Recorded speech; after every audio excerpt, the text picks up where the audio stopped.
sucedió aquí, en nuestro país. Les explicaremos cómo fue el contexto histórico, la colonización y el imperialismo vivido en Cuba. Cuba cayó en el imperialismo durante la guerra de Estados Unidos y España en 1898. Claramente, los cubanos estaban buscando la independencia y Estados Unidos se aprovechó. Se aprovechó de Cuba para tomarlo como neocolonia. Antes de 1959, Cuba era un monocultivo. ¿Esto qué quiere decir? Una economía basada en una producción de azúcar para el mercado mundial dominada por Estados Unidos. La realidad socioeconómica cubana era una expresión condensada de la teoría de la revolución del desarrollo desigual y combinado que Trotsky explica muy bien en su historia de la revolución rusa.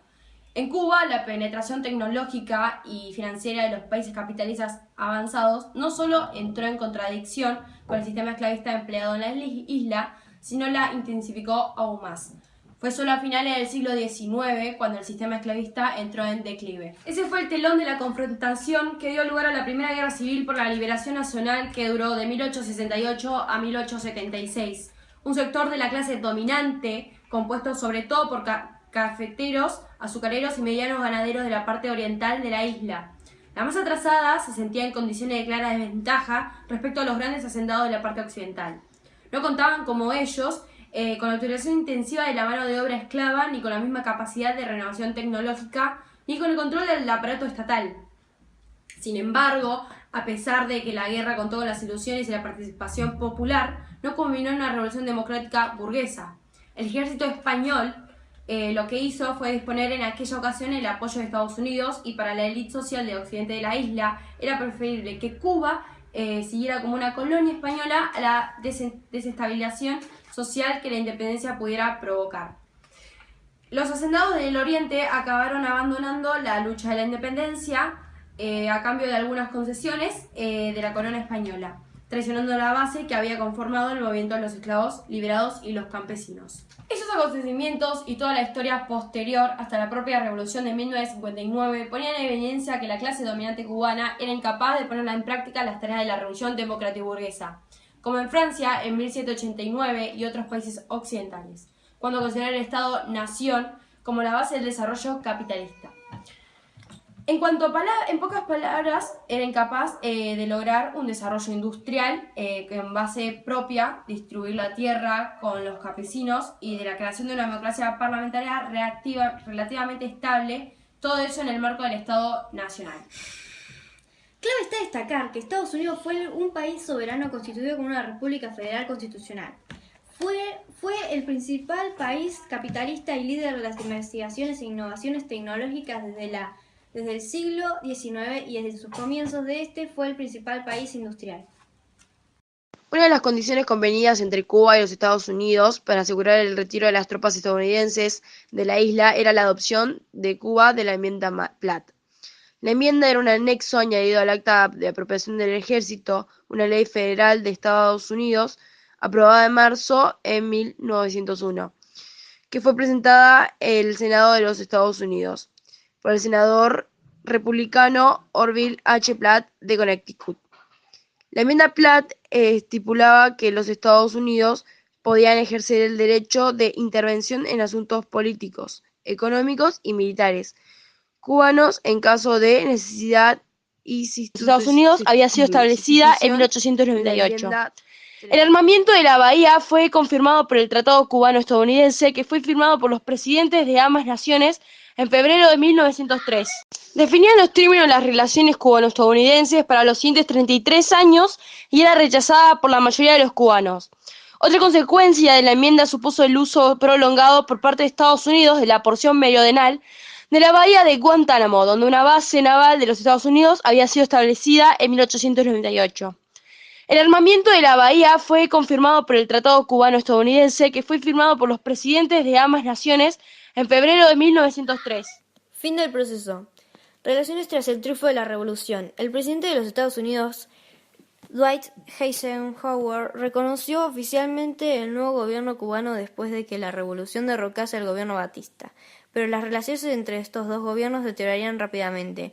En aquellos días, el embajador estadounidense Erland T. Smith fue reemplazado por Philip Bonsall. El gobierno de Estados Unidos está cada vez más preocupado por la reforma agraria y la nacionalidad de las empresas de la propiedad estadounidense. Tras una reunión entre Castro y vicepresidente Richard Nixon, donde Castro comentó sus planes de reforma para Cuba 15, los Estados Unidos comenzaron a imponer gradualmente restricciones comerciales sobre la isla. El 4 de septiembre de 1959, el embajador Borsar satisfació al primer ministro cubano Fidel Castro para empezar la seria preocupación por el tratamiento que se había dado a los intereses privados estadounidenses, tanto como la agricultura como las empresas. A medida que las reformas continuaron, las restricciones comerciales en Cuba aumentaron. Los Estados Unidos dejaron de comprar azúcar cubano y dejaron de vender petróleo, creando un efecto devastador sobre la economía de la isla. En marzo de 1960, las tensiones aumentaron cuando la bodega de vapor La Coure estalló en el puerto de La Habana, matando a 101 personas. Fidel Castro culpó con datos y múltiples pruebas a Estados Unidos y comparó el accidente del hundidato del Maine. El mismo mes, el presidente Eisenhower autorizó en secreto a la CIA para organizar, entrenar y equipar a emigrados cubanos como guerrilla para derrocar a Castro. El 19 de octubre de 1960, el gobierno de Estados Unidos prohibió toda exportación con Cuba. Esto sirvió de pretexto para estrechar aún más las relaciones comerciales con la Unión Soviética, suprimiendo a Estados Unidos a cualquier representación diplomática. Posteriormente, los diplomáticos estadounidenses Edmund, Sweet y William fueron arrestados y expulsados de la isla por cargos de apoyar actos terrorísticos, conceder asilo ilícitamente, financiar publicidades subversivas y comerciar con armas de contrabando. En 1961, Cuba repelió una invasión armada alrededor de 1.500 emigrados cubanos entrenados por la CIA de la Bahía de Cochinos. La asunción por parte del presidente John Kennedy con toda responsabilidad de la operación provocó una reacción popular contra los invasores, demostrando ser otra base para la imagen del gobierno cubano. Los Estados Unidos comenzaron la formulación de nuevos planes dirigidos por desestabilizar el gobierno cubano. Estas actividades eran conocidas como The Project Cuban. Pretendía ser un programa de coordinación de sabotajes políticos, psicológicos y militares, implicando operaciones de inteligencia así como tentativas de asesinato contra gobernadores. La operación Mangosta proponía atacar a objetivos desde los Estados Unidos en la isla, secuestros y asaltos en los barcos cubanos y favorecer las acciones militares contra el gobierno cubano. Estas propuestas eran conocidas como operaciones Northwoods. Un informe secreto del Comité de Inteligencia del Senado de Estados Unidos confirmó más tarde 8 intentos de matar a Castro entre 1960 y 1965, así como los planes adicionales contra los líderes cubanos tras la desgaste del fracaso de la invasión de Bahía de Cochinos. Cuba observa cómo las Fuerzas Armadas de Estados Unidos efectúan una invasión falsa en la isla de Caribe en 1962. Llamada Operación Orszag. El propósito de esta invasión era derrocar al líder del nombre Ortizac, Castro al revés. Castro pronto se convenció de que los Estados Unidos planteaba una inminente invasión a Cuba, lo que llevó al despliegue militar en la isla. Las tensiones entre dos naciones alcanzaron el puerto elegido en 1962, después de que el avión de reconocimiento de Estados Unidos fotografió las instalaciones soviéticas misiles al alcance del medio. El descubrimiento condujo a la crisis de los misiles. Pretendía ser un programa de coordinación de sabotajes políticos, psicológicos y militares, implicando operaciones de inteligencia así como tentativas de asesinato contra gobernadores. La operación Mangosta proponía atacar a objetivos desde los Estados Unidos en la isla, secuestros y asaltos en los barcos cubanos y favorecer las acciones militares contra el gobierno cubano. Estas propuestas eran conocidas como operaciones Northwoods. Un informe secreto del Comité de Inteligencia del Senado de Estados Unidos confirmó más tarde 8 intentos de matar a Castro entre 1960 y 1965, así como los planes adicionales contra los líderes cubanos tras la desgaste del fracaso de la invasión de Bahía de Cochinos.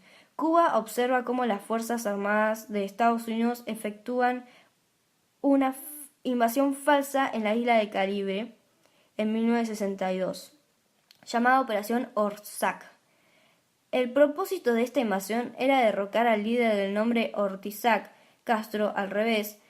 Castro pronto se convenció de que los Estados Unidos planteaba una inminente invasión a Cuba, lo que llevó al despliegue militar en la isla.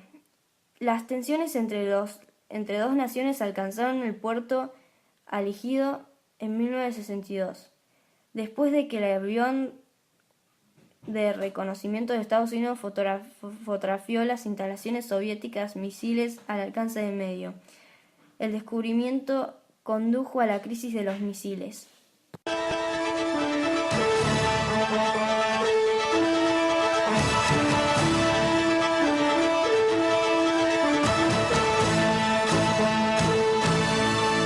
Bueno, con esto concluimos el programa de hoy. Gracias por elegirnos día a día y nos veremos mañana a las 8 como todos los días.